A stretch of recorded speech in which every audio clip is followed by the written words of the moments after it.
Erika Kirk town hall took place Saturday evening, and Bari Weiss has gone out of her way, even before the town hall aired, to basically come onto CBS this morning and explain to people how she kind of sees Erika as like this deity. It's really weird to watch the framing that is happening here, folks. Bari Weiss is pretending as though Erika Kirk is the only woman in this country that has lost their husband.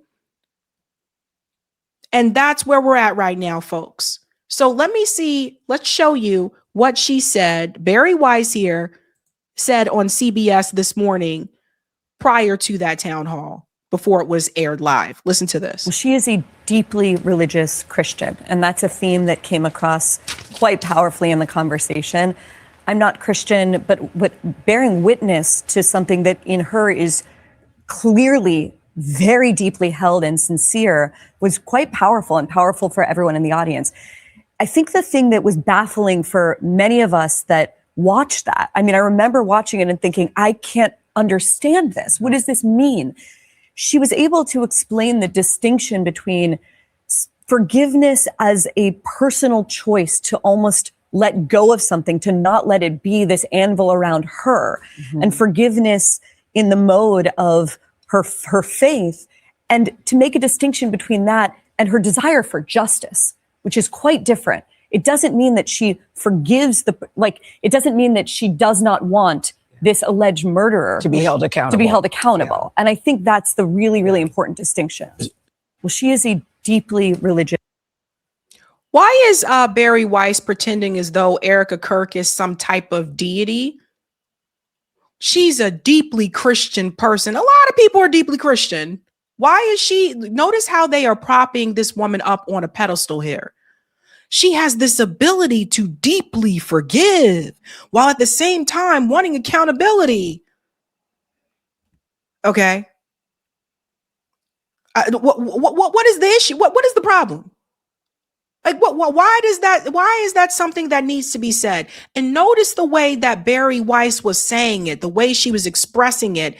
She is trying to really put Erika Kirk on a pedestal. And that is not an accident. I want to show you this one here as well. She goes a step further on CBS this morning and talks about the need to censor people because of all of this. Listen. He was murdered 3 months ago.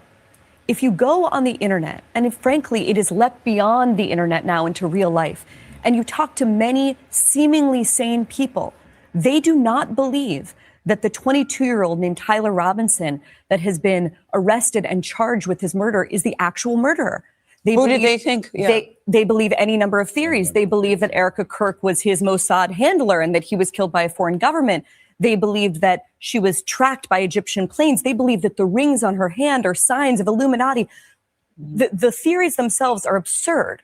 What matters is that, because she speaks about this in the interview, the brain rot that social media is allowing to spread, the way that it is detaching us from humanity, from our ability to talk to one another and our ability to discern the truth from just out and out lies, is something that is incredibly important as a theme, I think. That's what I want everyone to pay close attention to what she's really saying. She's calling for the censorship of social media because they don't want people to think on their own. They don't want you to come up with your own conclusions, your own ideas. They want you to believe the narrative that is told to you. And they see social media as a threat to that.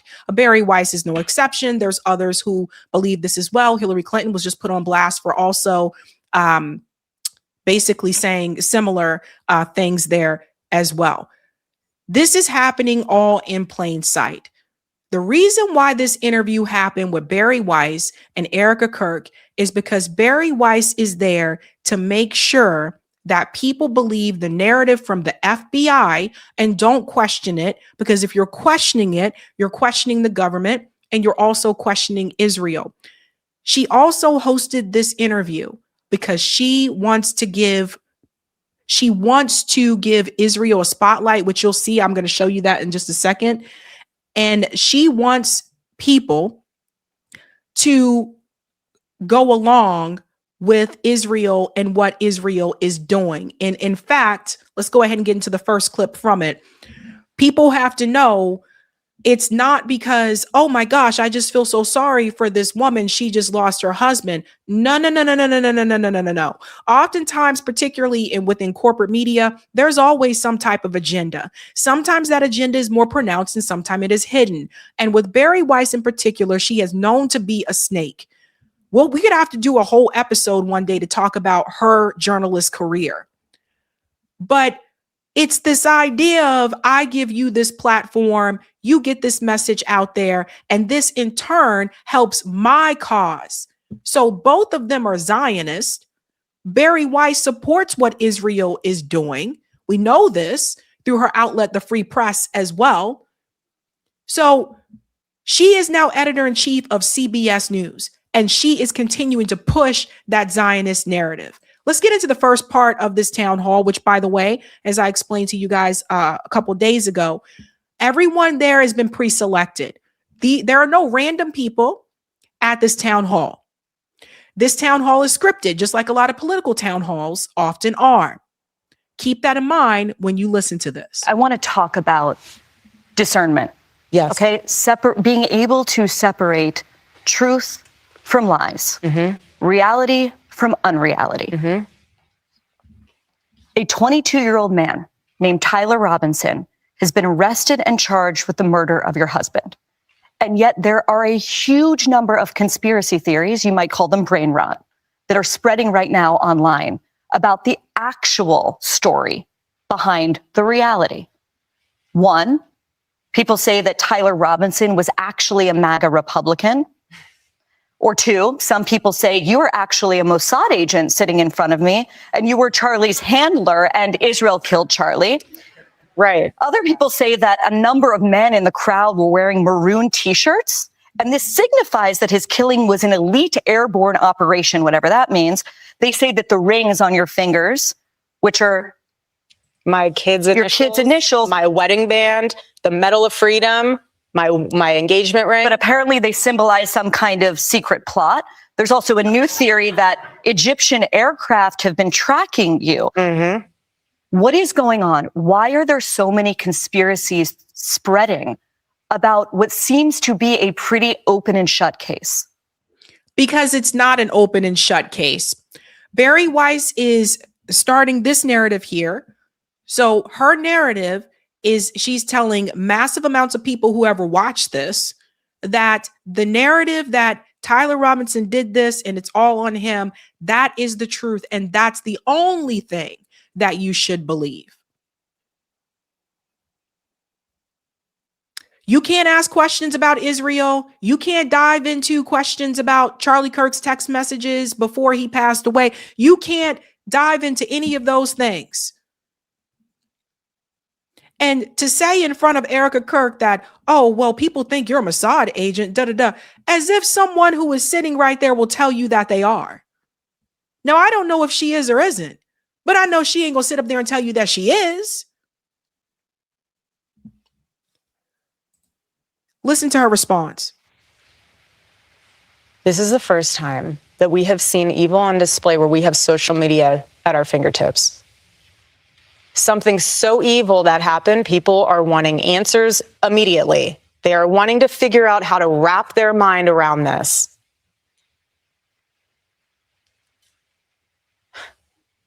Egyptian planes.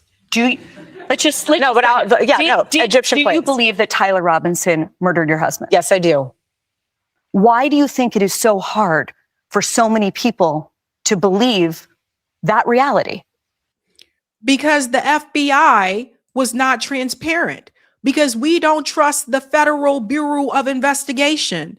Because we know how you guys also work hand in hand with Israel. We don't trust this. Why would people trust the same organization that tried to tell you who really killed MLK, Malcolm X, Fred Hampton, and didn't mention themselves?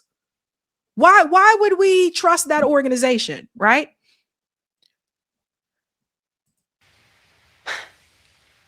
Because it's too simple.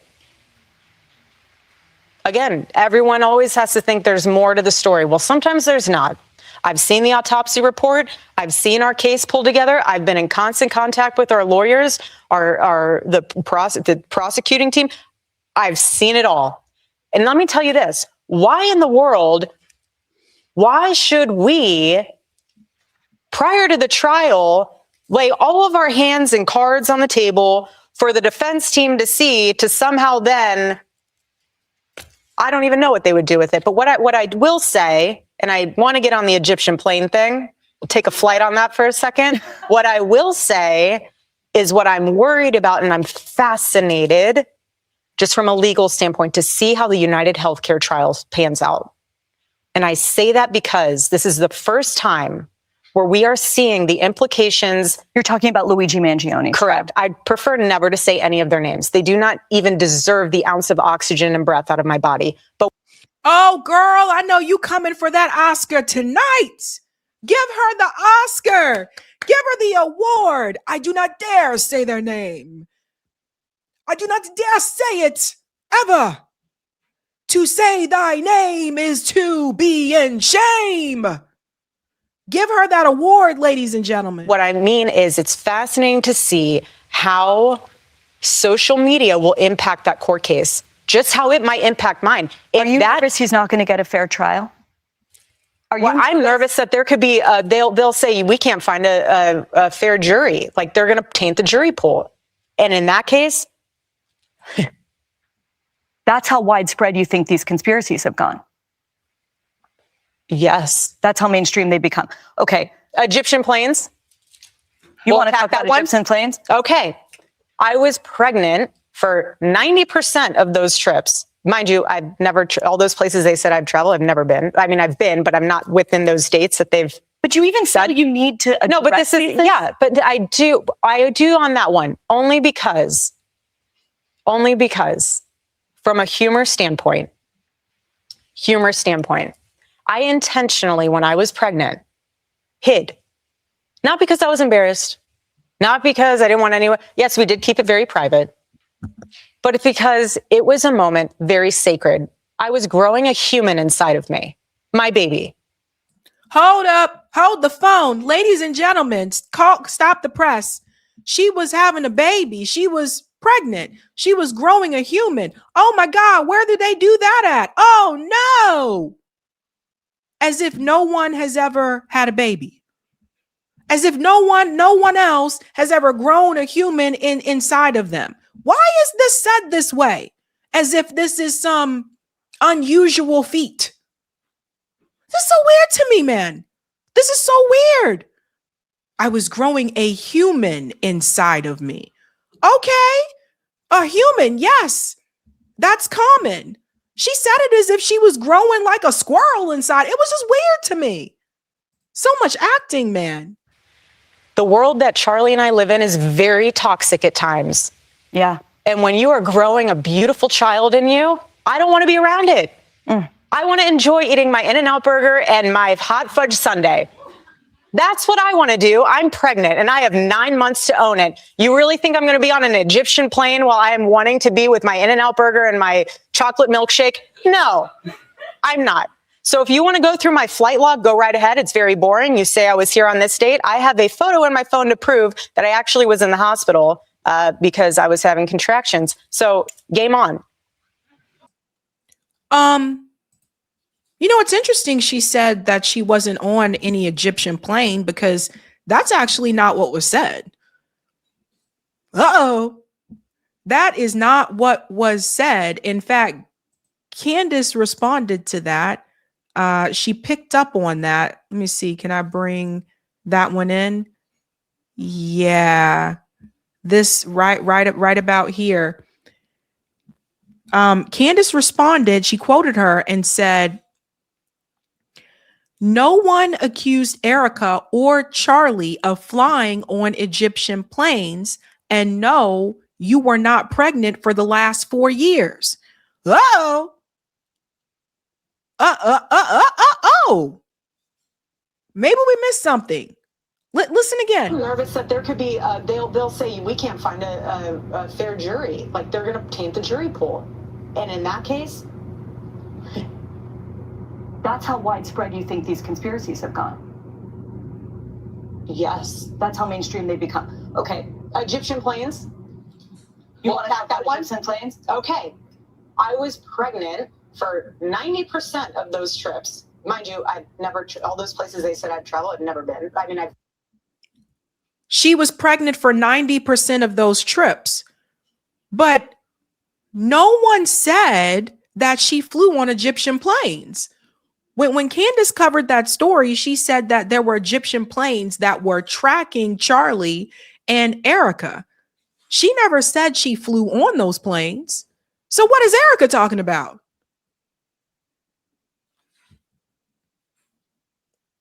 I don't understand.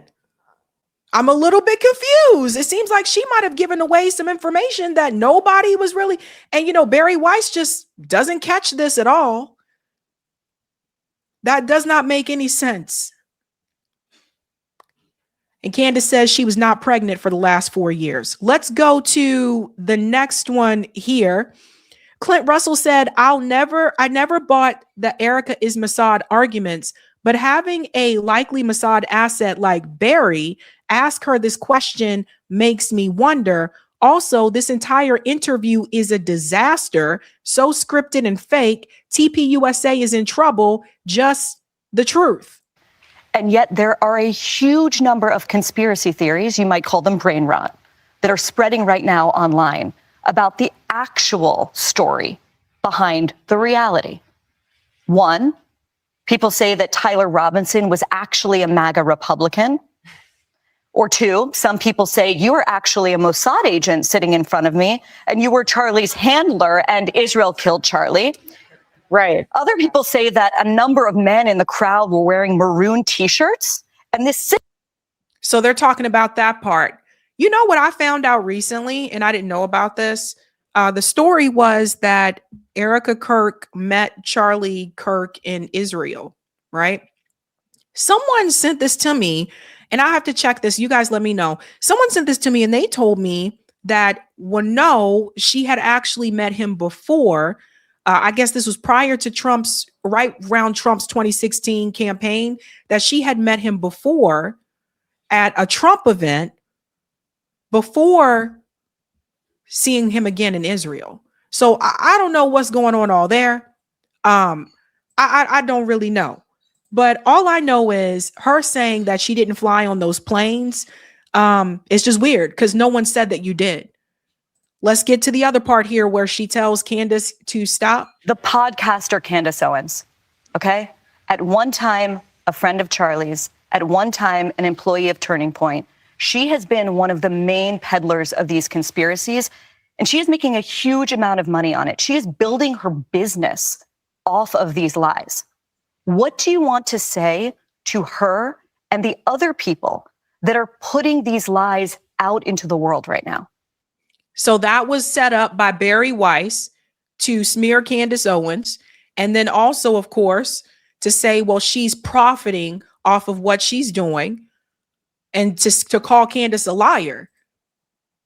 But Barry Weiss doesn't call out or talk about the lies that she's been telling for years as someone who worked in corporate media.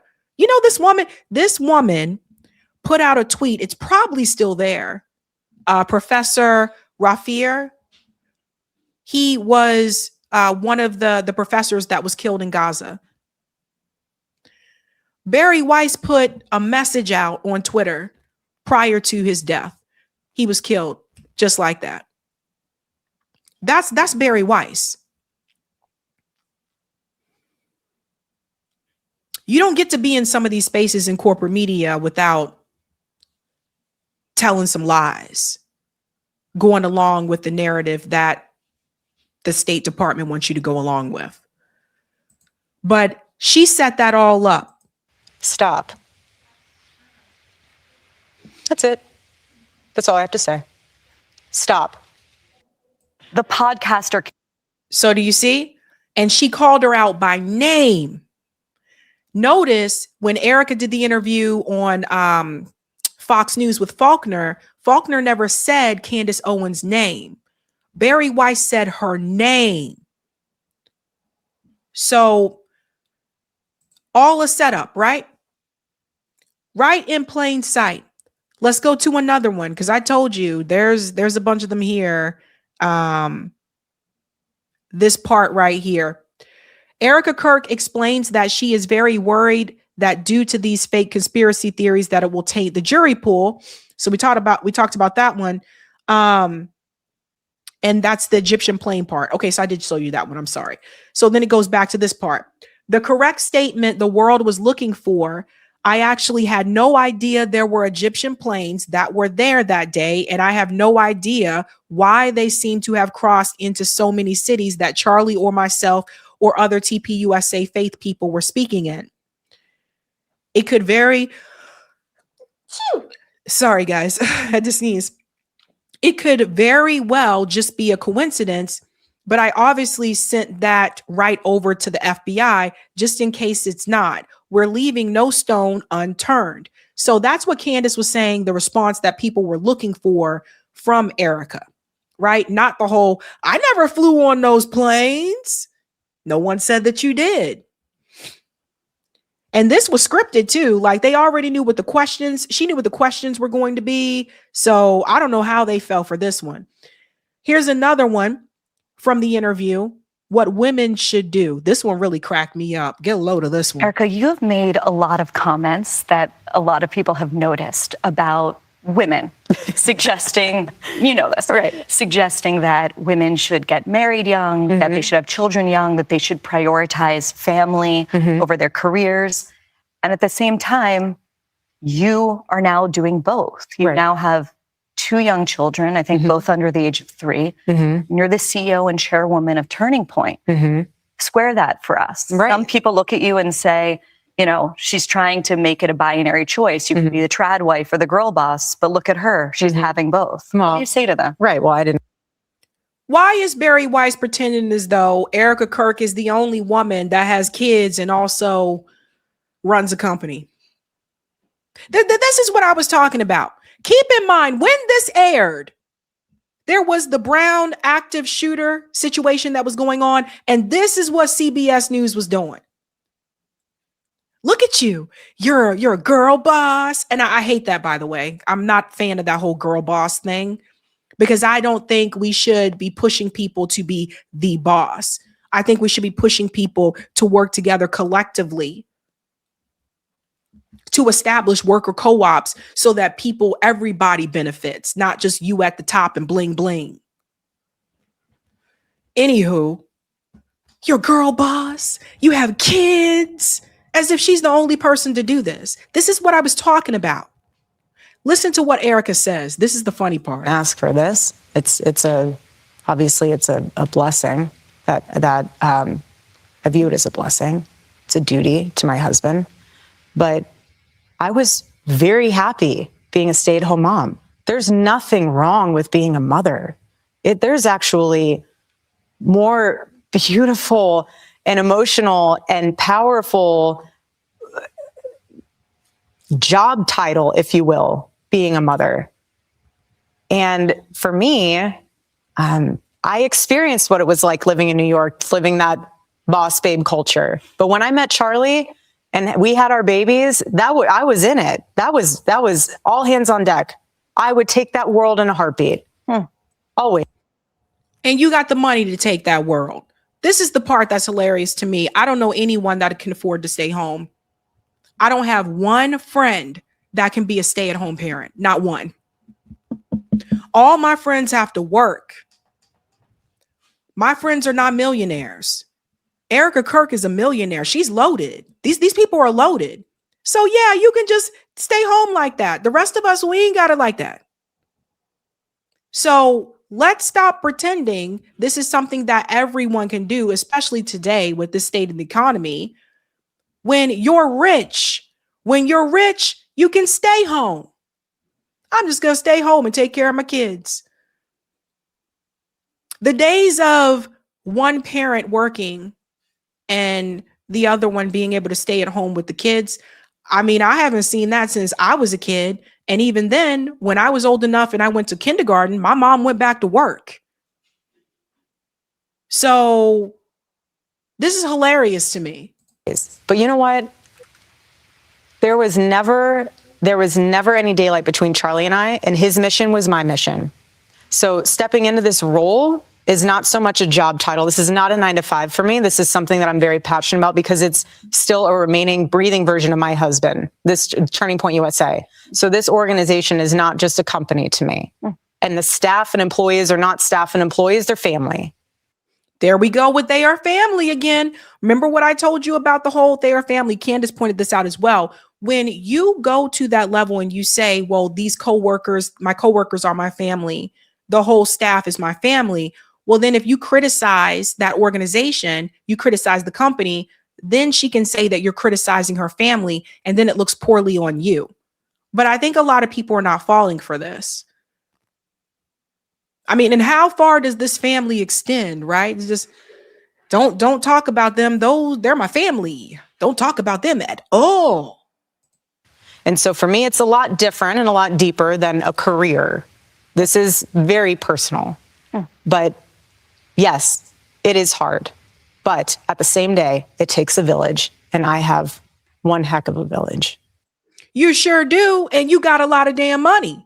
Like, let's keep it real. So yeah, she has a village to help her raise her kids and help support her. A lot of people do not. So when Erika tells people have kids young, start families, these things cost money.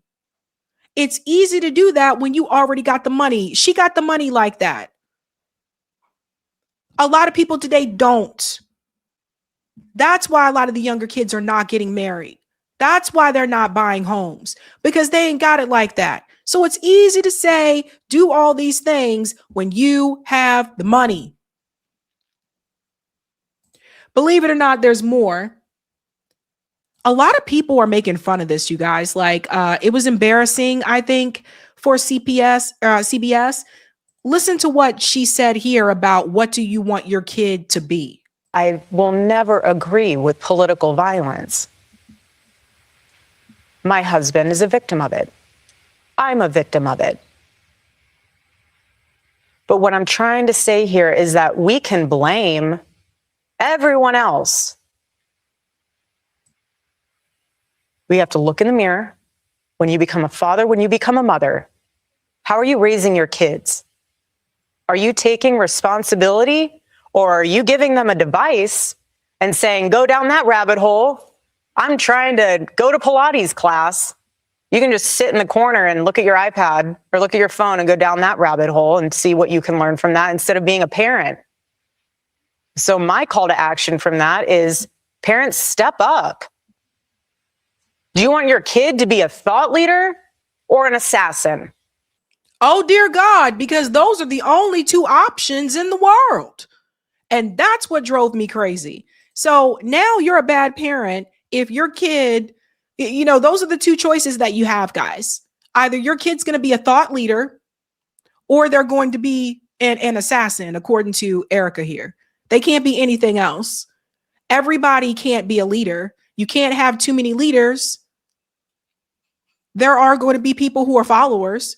So you see the extreme of this here? Either you're going to be a thought leader, and what thoughts are those, Erika? What thoughts do you want those kids to lead with? I wonder. Or they're going to end up being an assassin.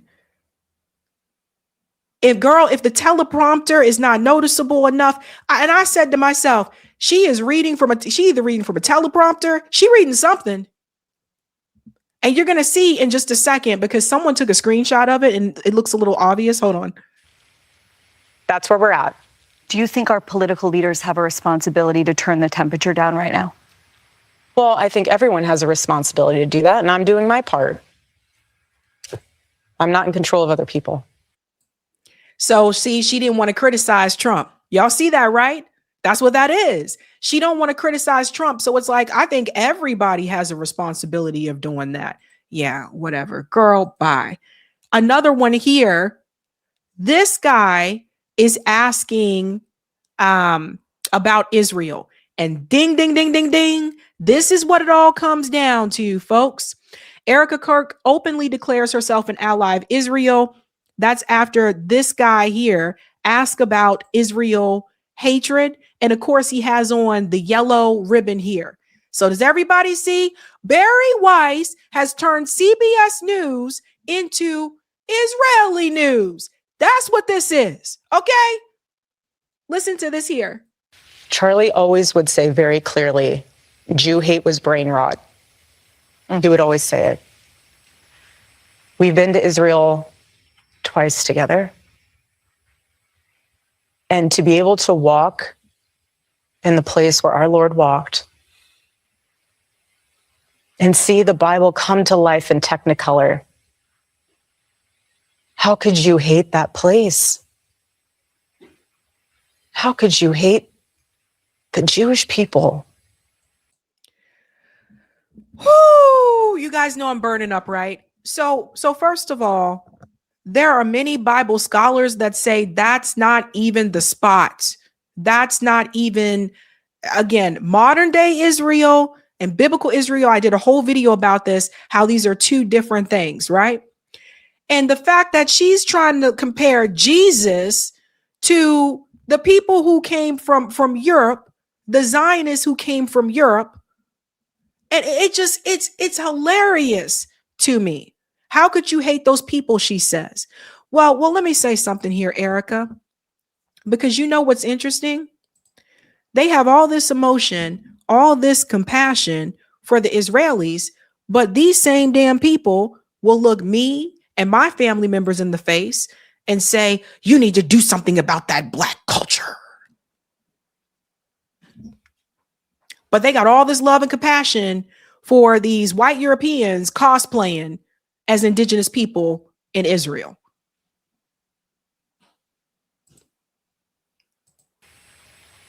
Why? Because you need to fulfill a conspiracy theory. I'm wrapped in, people say I'm a part of conspiracy theories all the time. It's sick, and it needs to stop. We are human. No one is perfect. No Christian is perfect. No Jew is perfect. No Muslim is perfect. We are broken, sinful humans in need of a Lord and Savior. And that's why it is so important to give your life to the Lord. Oh boy, and there it is. There you go, folks. There it is. So 1,000 pastors go to Israel to capture that message and send it back to their congregations right here in the United States. Then you have Erika Kirk say, this is what you all got to do. You got to give your life over to the Lord, and then you'll understand. And then you could come in and appreciate Israel and support Israel. I'm trying to tell you guys, Barry Weiss has turned CBS News into Israel news. That's what this is. That's why she was given that position. And that is why she did this interview with Erika Kirk, to get more people to have empathy and sympathy for Israel through the disguise of a grieving widow who is blotting her eyes throughout the interview. She is using Erika Kirk to get support for Israel. These people have no shame. Because once you do that and you fully surrender to the Lord, you have no room in your heart for hate.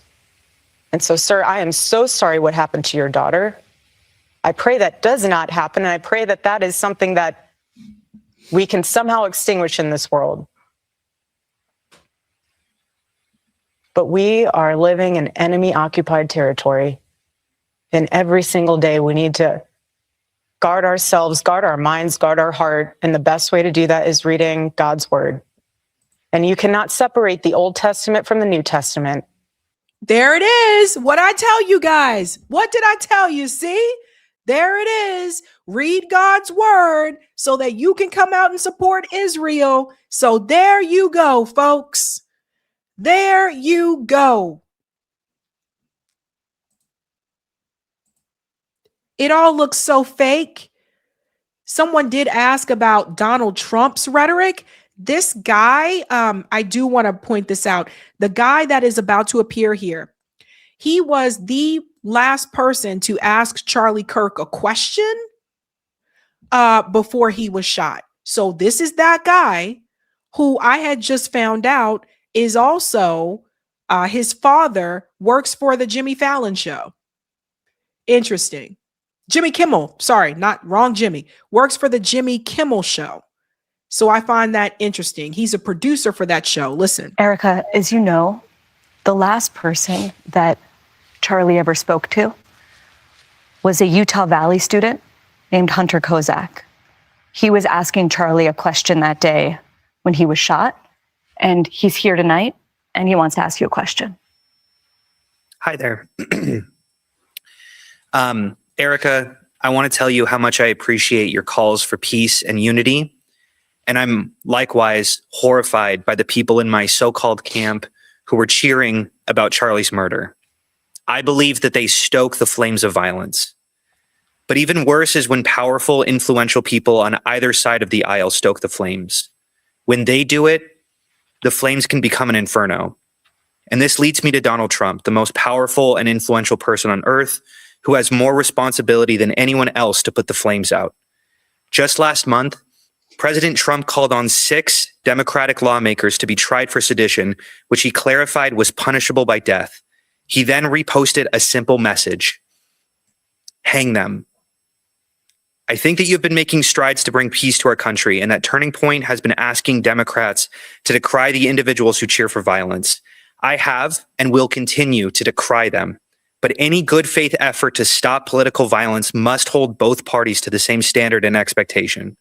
So in that spirit, will you condemn the violent rhetoric of Donald Trump, the most powerful and influential person on earth? Now, FYI, just a reminder, they already knew the questions, right? So people have to know. That's why I said it's a lot of acting. They already knew the questions. Sometimes in these types of events like town halls, like the people won't agree to doing it unless they already know what the questions are ahead of time. This was all scripted. So she knew what Barry Weiss was going to mention. She knew what these people were going to ask. The questions are selected ahead of time. So that's why I said she want that Oscar, honey. I appreciate your question. You know my heart. Why would I ever say, yes, go murder people? This is so much deeper than just one. I understand your sentiment. I do. But this is also so much deeper than just one person. This starts at the home, okay? This starts with family. This starts with a seed that grows and grows. You can choose to have evil in your heart, or you can choose to have light. What you consume and what you absorb from the outside world will manifest itself. Fake it, fake. So she doesn't want to answer the question because she doesn't want to criticize Donald Trump. Don't forget, she's one of the pageant girls, guys. She's one of the pageant girls. Now, you out here pointing your finger at everybody else about political violence. This guy asked a simple question. Would you say this to Donald Trump for some of the things that he puts out there? Well, you know, and it starts at the home, and then there is a seed, and the seed grows, and yada, yada. I don't know if she's auditioning for a soap opera or what. No, I will never agree with political violence. My husband is a victim of it. I'm a victim of it. But what I'm trying to say here is that we can blame everyone else. We have to look in the mirror. When you become a father, when you become a mother, how are you raising your kids? And then we already heard part of that, right? So again, a simple yes or no. Like, will you condemn, what Donald Trump has said when it comes to those things, right? So it's right there in plain sight, guys. Very scripted. Check this out. Someone had a screenshot here, and I thought this was good. People need to see. Erika's not even looking at Barry when they're speaking. They're each reading scripts and teleprompters. Whoever did the shot blocking and set dressing for this blew it. This gives it all away. Look at the picture. So you see where Erika's looking. You see where Barry's looking, right? Like, see how, and notice during a lot of the interview, it's their faces side by side next to each other in a square. Let me show you one here. Notice how it's like that. But look at this. It's so obvious. This is what I was saying before. I said the same thing. And by the way, I'm not just picking on them. I said this before about other town halls. A lot of this is scripted. They already know what the questions are. So all this emotion, all this stuff that's coming from Erika and all this overdoing it from Barry Weiss is like, how did you feel about I don't know, I guess Barry's trying to be the next Oprah or something. She out there looking like Ricky Lake. I don't know. But it's fake. It's fake. Fake. Shame on CBS News. Ron Filipkowski said 25 posts in 3 days from CBS featuring Barry Weiss with Erika Kirk, or maybe Erika Kirk with Barry Weiss. It's hard to tell who was supposed to be the one featured in all of this. Guys, check this out. So this is what CBS News has been tweeting. Just this. There was just a shooting at Brown University. Look, this is all they've been talking about. That's crazy, isn't it? They've really been hyping this up. And I'm curious to see how many people actually saw that interview. How many people have CBS? So the poll should tell me. But before I get to the poll, I do want to say this. Guys, the fact that Barry Weiss is pretending as though this is the only woman who has lost her husband, considering the fact that there have been women in this country who their husband have been killed right next to them, right in front of them. I didn't see Barry Weiss run to do an interview with Philando Castile's wife when he was killed right in front of her and her daughter was in the back seat. I didn't see her rush to do no expose on that. She is using Erika Kirk to increase support for Israel. Problem is, how many people saw this? Let's see that poll. That's one of the options on the poll there. We have 3,599 votes. Thoughts about Erika Kirk's town hall. The first one is, it was good info. 3% said they agree with that. 53% said it was fake. 2% said it was okay. 41% said they didn't see it. And that's the thing, man.